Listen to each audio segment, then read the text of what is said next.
Bienvenue dans notre cours sur l'alevinage. Nous allons parler du deuxième module qui consiste sur les techniques de reproduction artificielle des poissons. Nous allons spécialement parler du poisson silure et nous allons moyennement parler du poisson tilapia et carpe. En quoi consiste la reproduction artificielle? Pourquoi est-ce que nous parlons de reproduction artificielle? Avant de comprendre comment est-ce que ça se passe la reproduction artificielle, il faut d'abord comprendre comment est-ce que la reproduction naturelle se déroule. Vous savez, naturellement, voici comment est-ce que ça se passe. Lorsqu'il y a en période de crue, parce que les poissons se reproduisent beaucoup plus en période de crue, ça veut dire que lorsqu'il y a montée des eaux. Lorsqu'il y a la montée des eaux et que les pluies ont commencé, le poisson en fait est stimulé. Le poisson est stimulé et ça déclenche une production de phéromones qui en fait se libère dans l'eau. C'est beaucoup plus la femelle qui libère cela. Et lorsqu'elle libère cela, elle attire donc autour d'elle des mâles. Maintenant, les mâles étant déjà excités, ou du moins les femelles étant déjà excitées, vont maintenant mettre les mâles au travail. Maintenant, les mâles vont commencer à fabriquer ce qu'on appelle des nids. Tout ça, ça se passe dans l'eau. Ils vont commencer à fabriquer des nids et vous allez voir, si souvent ceux qui ont les étangs vont remarquer que quand ils vident des étangs, ils vont souvent voir les petits trous dans les étangs. En fait, ce sont des nids. Et les poissons commencent à fabriquer donc ces nids comme substrat de ponte. Et ces nids-là maintenant, lorsqu'ils fabriquent, la femelle vient regarder en fait le nid. Et si elle constate que le nid correspond à ce qu'elle veut, elle reste là-bas. Elle se positionne en fait chez le mâle, puisqu'il y a plusieurs mâles qui vont fabriquer les nids et elle doit faire son choix. Donc c'est la femelle qui fait le choix. Et lorsqu'elle reste scotchée à un nid, ça veut dire qu'en fait elle a choisi ce mâle. Du coup, ce qui va donc se passer, c'est qu'il va commencer à en fait avoir des frottements. La femelle va donc libérer ses œufs qu'elle va verser dans le nid et le mâle va venir verser en fait sa laitance. Là, il y a maintenant une différence qui va se fixer entre les différents types d'espèces. Chez les silures, par exemple, lui, il ne protège pas en fait beaucoup ses œufs et ses larves. Donc, lorsque la fécondation s'est déjà déroulée, avec la caudale, ils vont balayer les œufs et les œufs vont se disperser. Maintenant, là, c'est chacun pour soi pour les larves. Pourtant, chez les tilapias, par exemple, c'est différent. Le tilapia, la majorité des tilapias ou bien des sous-espèces ou bien des variétés tilapia fonctionne sur la base de l'incubation buccale. Ça veut dire que lorsqu'il y a déjà cette ponte-là et qu'il y a déjà la fertilisation de ces œufs, la femelle revient maintenant récupérer ces œufs-là et qu'elle les garde dans la bouche et l'incubation se déroule maintenant dans la bouche pendant quelques jours. Et c'est comme ça que le processus de reproduction se passe chez les tilapia, contrairement à ce processus qui se passe chez les silures. Lorsque vous avez compris comment ça fonctionne naturellement, vous pouvez maintenant comprendre ce qu'il faut faire artificiellement. Vous avez déjà compris que pour refaire une reproduction artificielle, il faut stimuler si vous remarquez très bien, il faut stimuler le poisson. Ça, ce sont les étapes. Il y a d'abord la stimulation, puis il y a la préparation de l'environnement. Ensuite, après la préparation de l'environnement, vu que le mâle doit chercher le nid, ou du moins là où la femelle doit pondre, il y a ensuite maintenant la partie qu'on appelle la fécondation. Après dans la fécondation, il y a maintenant l'incubation. Après l'incubation, il y a maintenant l'éclosion. Et après l'éclosion, on a maintenant l'obtention des alevins. Ça, c'est ce qui se passe naturellement. Donc, ce processus, naturellement, doit être repliqué artificiellement, selon maintenant les critères de l'espèce. C'est pourquoi je vais donc vous parler du module qui retrace les techniques de production sur 5 grandes étapes.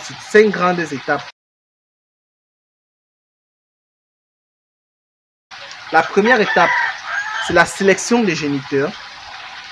La deuxième étape, c'est l'induction hormonale. La troisième étape, ça sera l'extraction des gonades. La quatrième étape, ça sera la fécondation et l'incubation. Et la cinquième étape sera l'éclosion. Sélection des géniteurs. La première étape, c'est de savoir si le géniteur est adapté à la production, à la reproduction que nous voulons faire. Et vous devez donc connaître le mâle et la femelle et choisir celui qui correspond. Premièrement, on regarde la caractéristique du poids, puis on regarde l'âge et on regarde aussi les ovocytes. Bon, pour la femelle, surtout, il faut gérer l'âge, les ovocytes et le fait qu'elle puisse porter. Mais l'endroit où nous sommes actuellement, on n'a pas trouvé de bons géniteurs, donc nos géniteurs ne sont pas fiables à plus de 50%. Donc, mais on teste quand même parce qu'on n'a pas le choix. L'endroit où on est n'est pas très adapté à retrouver les bons géniteurs. Donc nous sommes allés prélever cela en milieu naturel et les géniteurs ont déjà plus d'1 an. Ils sont à 1 an et demi de production. Donc là, j'ai une femelle.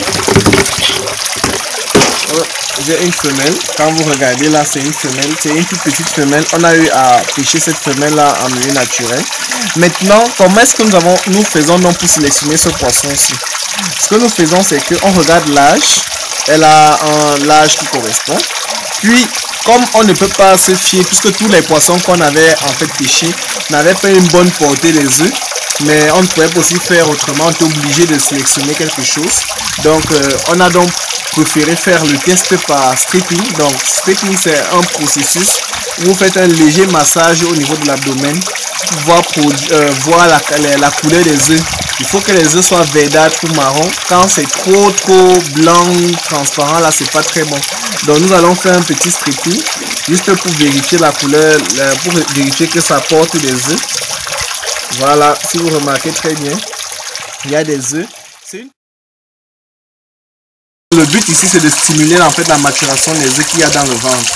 Donc, pour cela, on va injecter une hormone qu'on appelle l'ovaprine.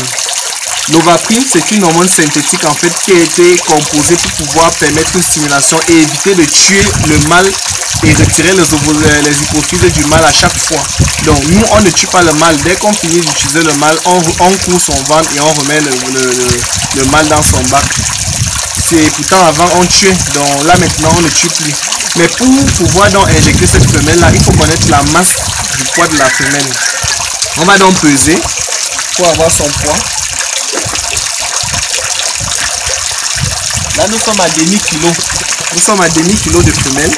Et comme nous sommes à demi-kilo, nous allons donc injecter donc une hormone qui correspond à son poids. Ce qui se passe, c'est que cette hormone-là, on injecte demi-millilitre pour 1 kg de femelle.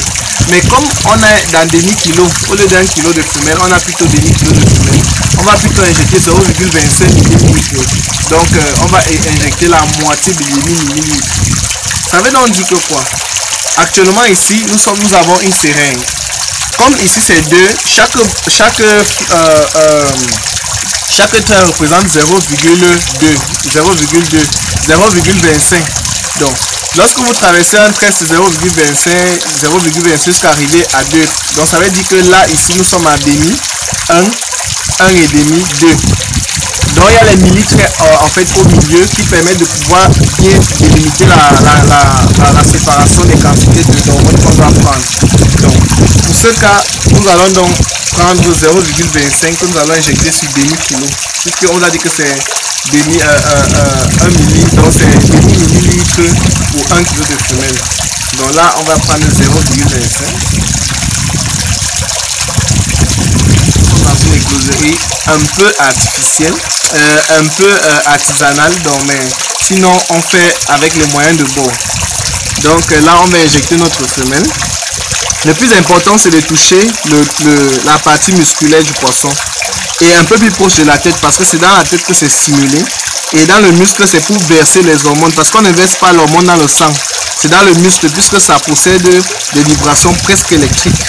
Donc il faut mettre cela dans le muscle pour pouvoir permettre au poisson de pouvoir résister lorsque elle va commencer à être excitée dans la nuit, parce qu'à partir de 20 h, le poisson commence à s'exciter. Et ça fait souvent, si vous mettez le poisson dans un récipient simple, vous pouvez le trouver le lendemain chez le voisin parce qu'il a fui sa maison, il a fui son récipient. Donc lorsqu'on a déjà injecté, on fait un peu ce petit massage pour éviter que le produit puisse rentrer. Donc après ça, maintenant vous pouvez donc remettre ça là, vous pouvez remettre le poisson dans son bac et attendre maintenant en fonction de la température de votre bac l'heure qui correspond. Nous faisons aujourd'hui donc l'extraction des gamètes, tant chez le mâle que chez la femelle. Et vous savez, le mâle, on ne peut pas maîtriser en fait complètement ce qui se trouve dans son ventre. Mais la femelle, oui, parce qu'on fait un petit stripping comme je vous ai montré la dernière fois. Donc, mais ici, il faut faire en fait une extraction des gonades. C'est quand vous allez extraire cette gonade que en fait vous allez découvrir si la gonade est de bonne qualité ou pas. Donc là, vous allez juste faire cisailler en fait l'abdomen du poisson, ouvrir et commencer à chercher dans les gonades. En réalité, ça se trouve au bas. Et normalement, quand vous allez extraire, vous venez donc fouiller. Des deux côtés, il y a un lobe comme ceci. Attendez, je vais extraire. Voilà, il y a un lobe comme ceci. Ça, ce sont les gonades. Et les gonades doivent être blanchâtres. Vous voyez?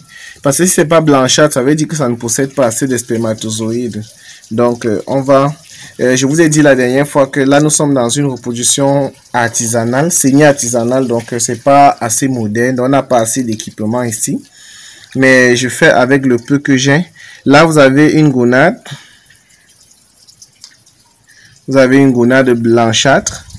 Si vous remarquez très bien, c'est pas assez blanchâtre, mais c'est cette coloration que vous voyez là qui en fait détermine la qualité des gonades. Et bon, comme c'est aussi épais, ça peut nous donner assez de gonades. Et c'est donc ça que nous allons diluer en fait dans un liquide qu'on appelle liquide physiologique, qui a pour rôle d'activer les cellules reproductrices comme le spermatozoïde et les ovocytes. Donc actuellement, nous devons d'abord mettre ça dans un milieu sec parce qu'il ne faut pas que l'eau puisse toucher. Alors, nous allons commencer l'extraction des gamètes femelles. Premièrement, avant d'extraire, il faut faire en sorte que son récipient soit totalement sec parce que je vous ai dit tout à l'heure que c'est l'eau en fait qui active l'ouverture des micropiles qui est responsable qui est en fait la porte d'entrée des spermatozoïdes. Donc c'est ça, il faut que ça soit totalement sec pour éviter qu'il y ait gaspillage des œufs.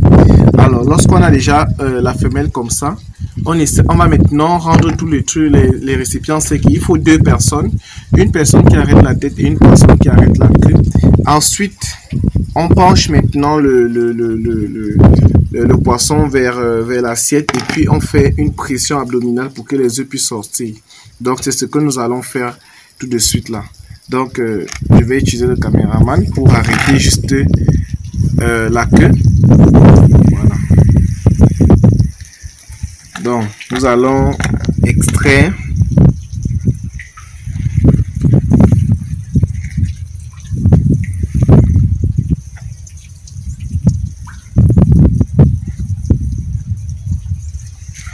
Comme les géniteurs n'étaient pas assez excellents et ne portaient pas assez des œufs, c'est pourquoi nous avons une très petite quantité comme ceci.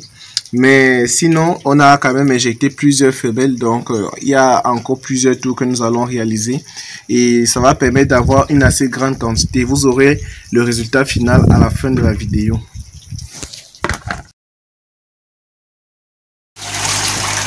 Bon, maintenant, après avoir extrait dans les différentes gamètes, on va maintenant faire le processus de fécondation. Pour cela, il faut qu'on puisse retirer le sperme de son lobe. Et nous allons donc commencer ce processus.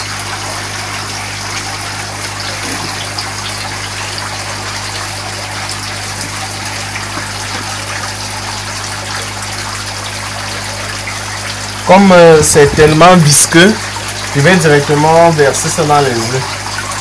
Parce que ça ne servira à rien de verser ça là-bas.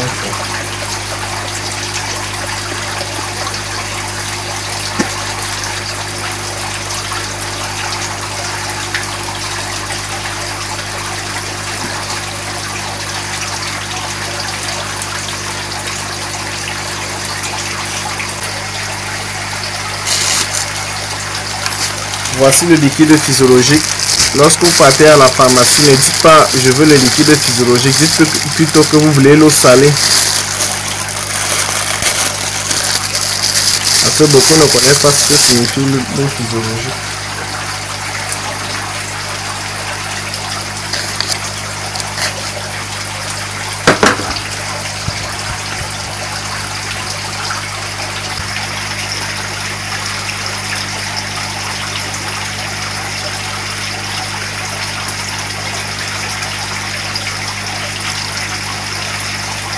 Voilà. Maintenant, on commence d'abord à brasser ce qu'il y a là-dedans avant d'ajouter... En fait, c'est pour préparer... En fait, pour disperser en fait le spermatozoïde à côté des autres œufs, non, pour qu'il y ait un accès direct lorsque je vais verser l'eau physiologique. Et maintenant, quand j'ai déjà fait cela, je verse un peu d'eau physiologique et je recommence encore le mélange. Mais cette fois-ci, je brasse un peu plus longtemps, disons quelques secondes comme ça. Et tout doucement, tout doucement.